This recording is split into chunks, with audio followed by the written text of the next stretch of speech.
எப்படி வரணுமா? அப்படியே கூட அண்ணா நீங்க ஆரம்பிக்கலானே.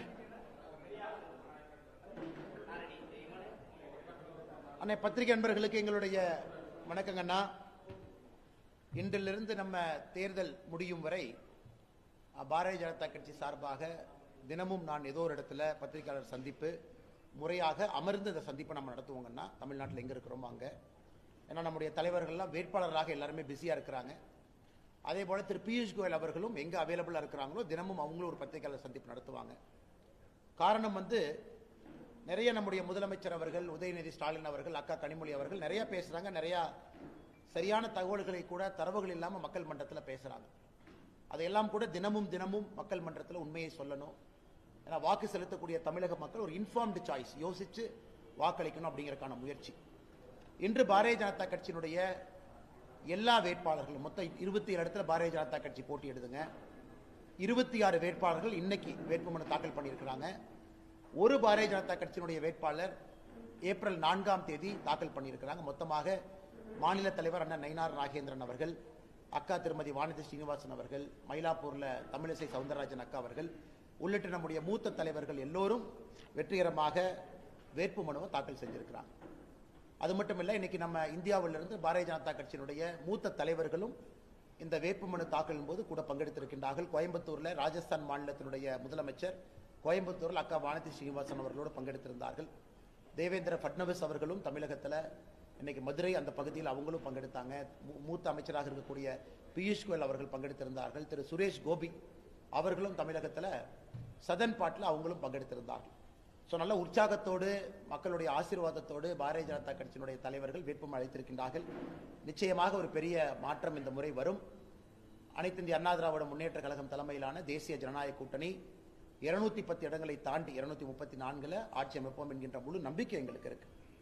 அதே நேரத்தில் கடந்த 3-4 நாட்களில் முதலமைச்சர் அவர்கள் கோயம்புத்தூர் வந்திருந்தாங்க, வேற இடத்துக்கு வந்திருந்தாங்க, நிறைய கேள்விகள் வைத்திருந்தாங்க. அதற்கான பதிலை சொல்ல வேண்டிய கட்டாயம் இப்போ எங்களுக்கு இருக்கு. முதலமைச்சர் அவர்கள் தொடர்ந்து பேசுவது இந்த FCRA அமெண்ட்மெண்ட் பில்லை பற்றி பேசுறாங்க. இன்னைக்கு அது பாராளுமன்றத்தில் நடைமுறையில் இல்லை என்றாலும் கூட இன்னைக்கு நம்முடைய அரசு அந்த டிஸ்கஷன் நம்ம வாபஸ் வாங்கி இருக்கிறோம். ஆனால் கேரளாவிலிருந்து வேறு பகுதியிலிருந்து இந்த பாரதிய ஜனதா கட்சி கூட கேட்டிருந்தாங்க. நிறைய எதிர்க்கட்சி இன்னைக்கு நிறைய போய் பேசுறாங்க சம்பந்தமாக. அது தமிழக மக்களுக்கு தெரியும். இன்னைக்கு FCRA என்பதே கொண்டு வரப்பட்டதே காங்கிரஸ் ஆட்சியில். FCRA என்பது ஃபாரின் கான்ட்ரிபியூஷன் ரெகுலேஷன் ஆக்ட். வெளியிருந்து யாராவது பணம் கொடுக்குறாங்கன்னா, அது எங்க இருக்கக்கூடிய NGO அந்த பணத்தை வாங்குறாங்கன்னா அது முறையான முறையில் வாங்கணும் என்பதற்காக திருமதி இந்திரா காந்தி அவர்கள் எமர்ஜென்சி சமயத்தில் வெளியிருந்து பணத்தை கொடுத்து உள்நாட்டில் ஒரு கழகத்தை ஏற்படுத்தக்கூடாது என்பதற்காக FCRA சட்டத்தை முதலாக 1976 கொண்டு வந்தாங்க. அதன் பிறகு FCRA சட்டத்தை மேஜராக கொண்டு வந்த சட்ட திருத்தமும் கூட 2010 அப்பொழுதும் காங்கிரஸ் DMK தான் சட்ட திருத்தத்தை கொண்டு வந்தாங்க. அதன் பிறகு 2016, 18, 20 வேறு காலகட்டத்தில் சிறு திருத்தம் நாம் செய்திருந்தாலும் கூட 2026 ஒரு அமெண்ட்மெண்ட் நாம கொண்டு வந்திருக்கோம். குறிப்பாக ஒரு FCA நிதி மூலமாக இருக்கக்கூடிய ஒரு NGO அமைப்பு அவங்களுக்கு லைசன்ஸ் கேன்சல் ஆயிடுச்சு, அப்பீலுக்கு போறாங்க. அப்பீல்லையும் அவங்களால முடியல, அல்லது அவங்க ஒரு ஃப்ரெஷ் ரெஜிஸ்ட்ரேஷன் கிடைக்கல, அல்லது ரெஜிஸ்ட்ரேஷனை ரெனியூவல் செய்ய முடியல அப்படின்னா என்ன ஆகும் என்பதற்கான ஒரு சட்ட திருத்தம். இது யாருக்கும் எதிரானது கிடையாது. ஆனால் தமிழகத்தில் முதலமைச்சர் பார்த்தீங்கன்னா இது சிறுபான்மையினருக்கு எதிரானது, கிறிஸ்டியன் கம்யூனிட்டிக்கு எதிரானது அப்படிங்கிற பொய் பிரச்சாரத்தை பேசுறாங்க. FCRA எல்லாருமே வச்சிருக்கிறாங்க, எல்லா அமைப்புகளும் வச்சிருக்கிறாங்க. வெளியிருந்து நிதி வந்து உள்ளே வேலை செய்யக்கூடிய எல்லோருக்கும் FCRA லைசன்ஸ் இருக்கு. ஆனால் இதிலும் கூட திரும்ப மைனாரிட்டி என்கின்ற போர்வையில் முதலமைச்சர் அவர்கள் ஓட்டு வேட்டை நடத்தி கொண்டிருக்கின்றாரோ தவிர எந்த இடத்திலும் கூட உண்மையை பேசல.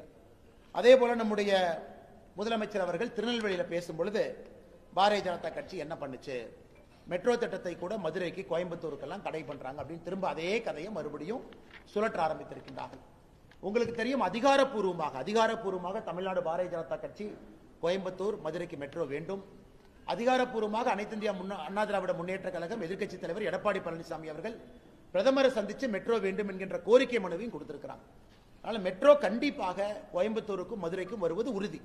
ஆனால் நாங்கள் கேட்பது முதலமைச்சர் அவங்க கிட்ட, மெட்ரோ நீங்க சப்மிட் பண்ண வரைவு அறிக்கை, டிராஃப்ட் ப்ரொபோசல் அல்லது டீடைல்டு ப்ராஜெக்ட் ரிப்போர்ட், நீங்க என்ன பேர் வச்சாலும் கூட அதை மத்திய அரசு திருப்பி அனுப்பியிருக்காங்க.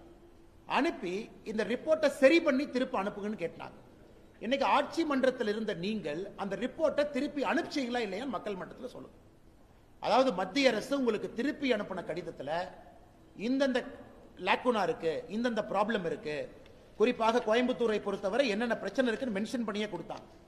கோயம்புத்தூரை பொறுத்தவரை ரைட் ஆஃப் வே நீங்க சரியா அதை மென்ஷன் பண்ணல, ரெவென்யூ எப்படி வரும்னு நீங்க சொன்னீங்க அதுவும் சரியா மென்ஷன் பண்ணல, அதே போல மக்கள் தொகை அடிப்படையில் 2011 சென்சஸை நீங்க அடிப்படையில் வச்சு சொல்லியிருக்கிறீங்க, இன்னைக்கு மக்கள் தொகை ஏறி இருக்கு, 2 மில்லியன் 20 லட்சத்தை தாண்டி இருக்கு அப்படிங்கிற எத்தனையோ விஷயத்தை குறிப்பிட்டும் கூட மாநில அரசு எங்களுக்கு தெரிந்தவரை இதுவரை அந்த ரிப்போர்ட்டை சரி பண்ணி திரும்ப அனுப்பல.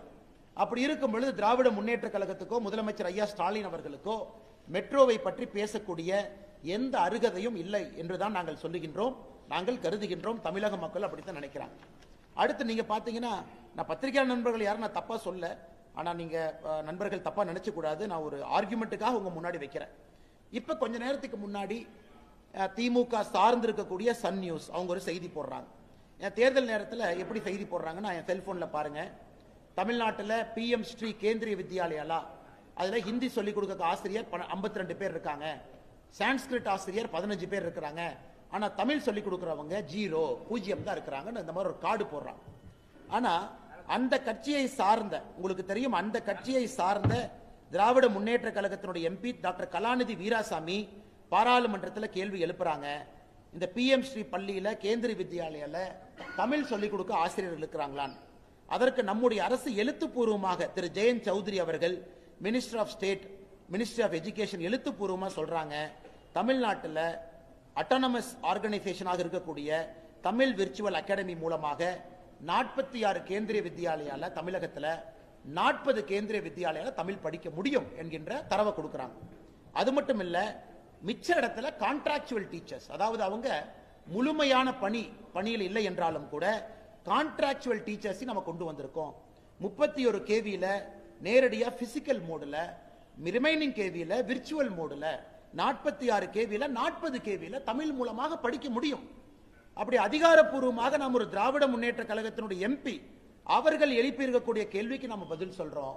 ஆனா இன்னைக்கு திட்டமிட்டு ஊடகத்துல தவறான செய்திகளை அவங்க பரப்பும் பொழுது, அது மக்கள் மன்றத்தில் இந்த எலெக்ஷன் நேரத்தில் அது மக்கள் அந்த செய்தியை பார்க்கும் பொழுது ஏதோ பாரதிய ஜனதா கட்சி தமிழுக்கு எதிராக இருக்கிறது, தமிழ்நாட்டுக்கு எதிராக இருக்கிறது அப்படிங்கிற பிம்பத்தை ஏற்படுத்தும். அதனால் நாங்கள் தேர்தல் ஆணையத்துக்கும் இந்த நேரத்தில் நாங்கள் கம்ப்ளைண்ட் பண்ண இருக்கிறோம். குறிப்பாக இந்த ஊடகத்தில் தவறான